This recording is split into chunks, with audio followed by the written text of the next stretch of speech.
वो है yes bank का, क्योंकि यस बैंक को लेकर अच्छी खबर ये आई है कि मूडीज ने जो रेटिंग है BA3 से बढ़ाकर कर दिया है BA2 और आउटलुक भी बदलकर कर दिया है स्टेबल।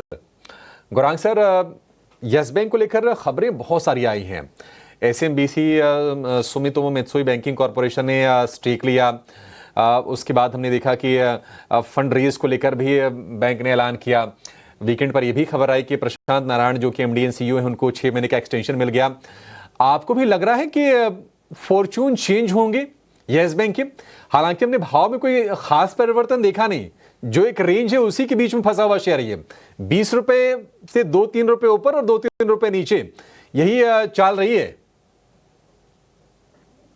प्रशांत भाई, इस पर टिप्पणी करने से पहले अनिवार्य होगा मेरे लिए डिस्क्लोजर देना कि जो भी राय मैं आपके समक्ष रख रहा हूं वो हमारी रिसर्च टीम की राय है। इसमें हमारी कंपनी जियोजित का या मेरा कोई भी निवेश नहीं है और ना ही किसी प्रकार का वित्तीय लाभ है और ना ही किसी प्रकार का कॉन्फ्लिक्ट ऑफ इंटरेस्ट है।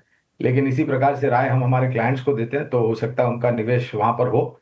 जहां तक यस बैंक का सवाल है, देखिए हुआ क्या है अभिषेक भाई, हुआ ये है कि स्टेट बैंक की जो हिस्सेदारी थी वो अब सुमितोमो के पास चली गई है।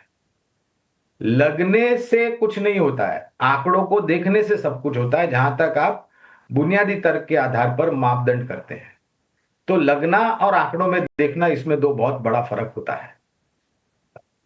और मैं तो ये कहूंगा कि बड़ा निवेशक बदलने से आंकड़ों पे कोई फर्क नहीं पड़ता। आंकड़े तब बदलते हैं जब रणनीति बदलती है और सकारात्मक प्रयास किए जाते हैं बैलेंस शीट को सुधारने के लिए, नेट ग्रॉस NPA जो है उनको नीचे लाने के लिए, जो ऋण दिए हैं उन पर मेहनत करके वापस लेके आए ताकि आपकी प्रोविजनिंग वापस आए और बैलेंस शीट सकारात्मक ठीक ठाक बने। तो ये खबरों को लेकर के और ये रेटिंग बदलने से तो मेरे ख्याल से बुनियादी तर्क के आधार पर कोई फर्क नहीं पड़ता है, जब तक आंकड़ों में सुधार नहीं आता। रही बात निवेश की, तो यस बैंक के ऊपर हमारी रिसर्च टीम की कोई कवरेज नहीं, इसलिए विशेष रूप में टिप्पणी नहीं करूंगा। और एक बात ये भी कहना चाहूंगा कि सिर्फ दाम देख करके किसी भी वित्तीय क्षेत्र की बैंक में निवेश मत कीजिए, काम देख करके निवेश कीजिए, आंकड़ों को देख करके, समझकर, अभ्यास कर लंबी अवधि के लिए निवेश कीजिए। यस बैंक को छोड़ करके बहुत सारी सक्षम मजबूत बैंक है जहां पर आप लंबी अवधि के लिए निवेश कर सकते हैं। ठीक है, लब्बलुबाब यही है कि इससे अच्छे बेहतर ऑप्शंस आपके पास हैं। अगर आप बैंकिंग में भी रहना चाहते हैं तो कई सारे दिग्गज नाम हैं, उन पर आप भरोसा करके ही चल सकते हैं। चाहेंगे कच्चे तेल की चाल के साथ साथ तो काफी सारे डिस्कशंस पर बातचीत हुई ही, लेकिन इसी के साथ एक और स्पेस है जिस पर नजर होनी चाहिए और वो है फर्टिलाइजर एग्री कंजम्पशन थीम। और सीजनलिटी फैक्टर प्ले आउट करता हुआ दिख भी रहा है और देश में फर्टिलाइजर की डिमांड सप्लाई की स्थिति पर सरकार लगातार जायजा और सरकार लगातार फोकस भी कर रही है। क्या राय होगी consumption, because crude related factors पर काफी बातचीत हो रही है, लेकिन कंजम्पशन भी slowly and eventually move up करता हुआ। मानसी, मेरे ख्याल से मेघराज का आशीर्वाद अगर इस वर्ष भी, जैसे मौसम विभाग ने अनुमान लगाया है कि अच्छी खासी वर्षा ऋतु का मौसम हमें देखने मिलेगा, तो इससे स्पष्ट दिखता है कि फसल की पैदावार अच्छी होगी। और अगर फसल की पैदावार अच्छी होगी तो हमारे जो किसान भाई बहन हैं उनकी जो आवक होती है या फिर आय होती है, जो भी पैदावार को वो मंडी में जाकर के बेचेंगे, तो डायरेक्ट कैश ट्रांसफर बेनिफिट द्वारा उनको मुआवजा भी अच्छा खासा मिलेगा। अगर मुआवजा अच्छा खासा मिलता है, इसका मतलब है कि उनकी वित्तीय परिस्थिति में बहुत बड़ा सुधार होगा। और अगर वो होगा तो थोड़ी बहुत बचत तो होगी, लेकिन उसके साथ खर्च भी अच्छा खासा होगा।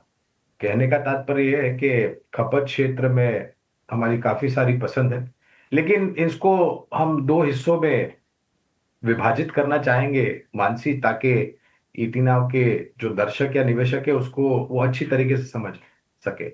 एक है नॉन डिस्क्रिशनरी, यानी कि आपको उसके ऊपर खर्च करना ही करना है, जैसे खाने पीने की पदार्थ। फिर उसमें आईटीसी जैसी कंपनियां भी आ जाती हैं, HUL भी आ जाती हैं, डाबर आती है, मैरिको आता है, टाटा कंज्यूमर, गोदरेज कंज्यूमर। ये होगी आपकी नॉन डिस्क्रिशनरी, यानी कि आपको उसको खर्च करना ही है। फिर आती है डिस्क्रिशनरी, यानी कि आप खर्च अभी नहीं लेकिन आने वाले भविष्य में करेंगे। मिसाल के तौर पर वहां पर आता है white goods, consumer durable appliances, कुछ हद तक ऑटो क्षेत्र भी आता है, कुछ हद तक जेम्स एंड ज्वेलरी भी आ जाता है। ये निर्भर करता है कि खर्च करने की ताकत ग्रामीण, मध्यम ग्रामीण, छोटे मझौले शहरों में या बड़े शहरों में कितनी है और किसको कितना खर्च करना है। तो वहां पर फिर आ जाती है हैवेल्स, ब्लू स्टार, वोल्टास जैसी कंपनियां। ऑटो क्षेत्र में एंट्री लेवल मोटरसाइकिल्स आ जाती हैं, फिर Bajaj auto, TVS Motors, hero MotoCorp. और जेम्स एंड ज्वेलरी में एकमात्र कंपनी है जो हम खरीदारी की राय दे रहे हैं, और सोने के दाम भी हमें लग रहा है कि 1,05,000 या 1,08,000 तक बहुत जल्द जाएगा, जिस प्रकार की जियोपॉलिटिकल सिचुएशन और मांग की भरमार है। तो उस परिस्थिति में टाइटन कंपनी जैसी कंपनियां हैं जो कि डाइवर्सिफाइड है। तो ये पूरा जो खपत का ब्रह्मांड है, ये सब कंपनियां उससे जुड़ी हुई।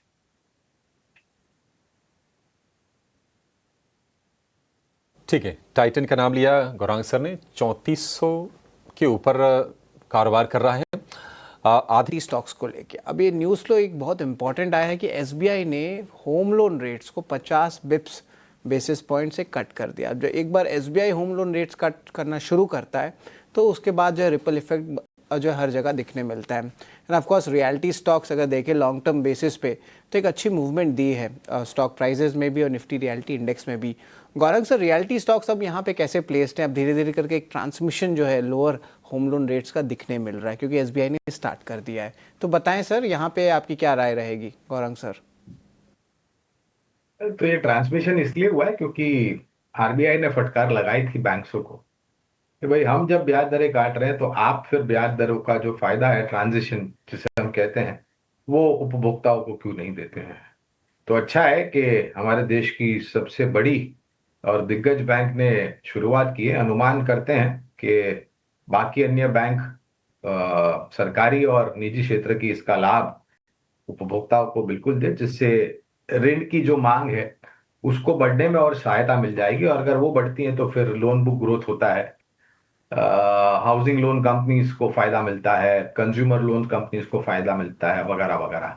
रियल एस्टेट पर जहां तक आपका प्रश्न है तो DLF, Godrej properties, Oberoi reality, इसके अलावा प्रेस्टीज एस्टेट्स, शोभा लिमिटेड, यानी कि जो दिग्गज नाम है,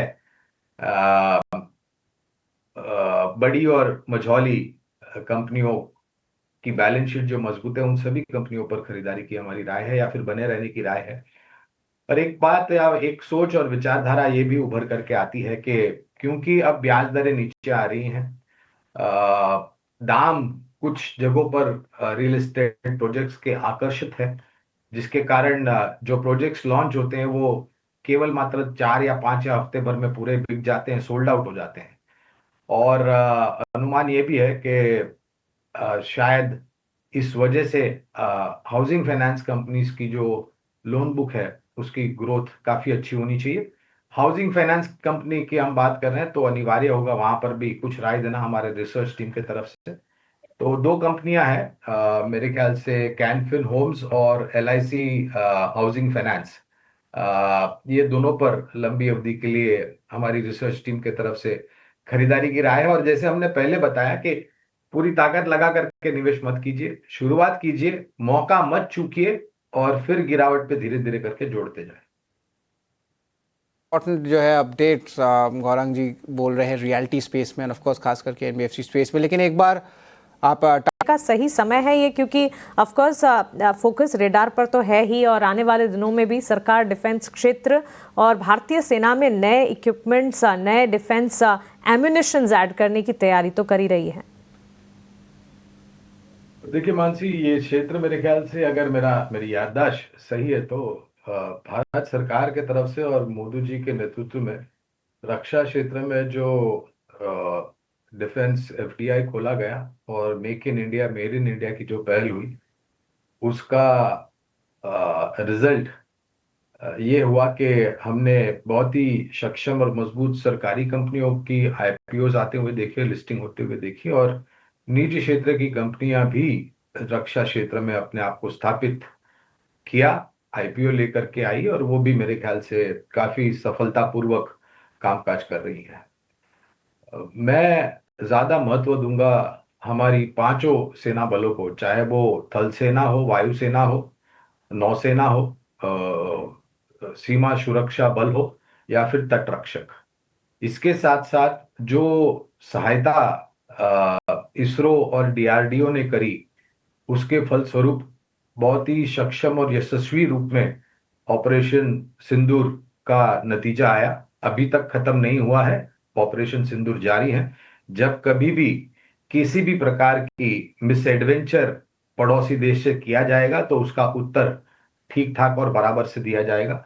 और ऑपरेशन सिंदूर के पश्चात मेरे ख्याल से जिस प्रकार से लोगों को समझ में आया कि रक्षा क्षेत्र कितना बड़ा अवसर है भारत के लिए, सिर्फ हमारी सीमाओं को सुरक्षित या फिर हमारे पांचों सेनाओं को आधुनिक उपकरण उपलब्ध कराने के लिए नहीं मानसी, लेकिन अंतर्राष्ट्रीय स्तर पर एक्सपोर्ट्स करने का भी बहुत बड़ा मौका है।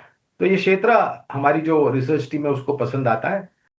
मेरे ख्याल से कोचिन शिपयार्ड, बीईएल और बीएचईएल, ये जो कंपनियां जुड़ी हुई है रक्षा क्षेत्र से, खास करके सरकारी, वहां पर लंबी अवधि के लिए खरीदारी की रहा है। और मैं बिल्कुल मानता हूं मानसी कि ये तो सिर्फ शुरुआत है, छोटा सा ट्रेलर है, पिक्चर अभी बाकी है। ठीक है, पिक्चर भी बाकी है। सरकारी जो डिफेंस कंपनीज हैं उनके लिए यहाँ से आगे और अच्छे मौके बनेंगे और उन मौकों का फायदा मिलेगा निवेशकों को जो कि लंबी अवधि